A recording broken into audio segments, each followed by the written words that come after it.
രേഖ എൻ്റെ കുക്കിംഗ് ചാനലിലേക്ക് എല്ലാവർക്കും സ്വാഗതം.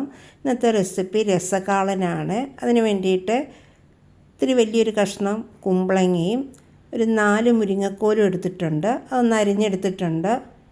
വലിയൊരു ബൗൾ നിറയുണ്ട് കുമ്പളങ്ങ. അതും മുരിങ്ങക്കോലും ചെറിയൊരു കപ്പ് മുരിങ്ങക്കോല്. അതൊന്ന് നെടുകെ ഫുള്ളായിട്ട് കീറുന്നില്ല, പകുതി വരെ വെച്ച് കീറി. 3 പച്ചമുളക് എരിവനുസരിച്ച് കൂട്ടുകയോ കുറയ്ക്കുകയോ ചെയ്യാം. കുറച്ച് കറിവേപ്പില, 1 കപ്പ് വെള്ളം, ആവശ്യത്തിന് ഉപ്പ്,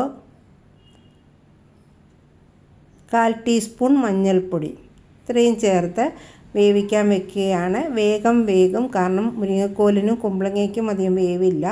ആ സമയം കൂടെ നമുക്ക് അരപ്പ് തയ്യാറാക്കാം. അതിന് വേണ്ടിയിട്ട് 1 ടീസ്പൂൺ അരി, 1/4 ടീസ്പൂൺ വീതം കുരുമുളകും ഉലുവ, 3 ചുമന്ന മുളക്, കുറച്ച് കറിവേപ്പില, ഇത്രയൊന്ന് വറക്കുക. അരി ഒന്ന് പൊട്ടുന്ന സ്റ്റേജ്, അതായത് അരിയുടെ നിറം മാറും, അതുവരെ ഒന്ന് വറക്കുക.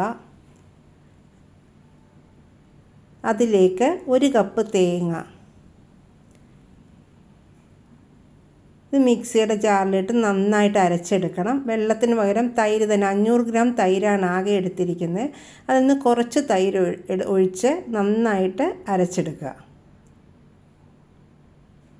അരപ്പ് റെഡിയായിട്ടുണ്ട്.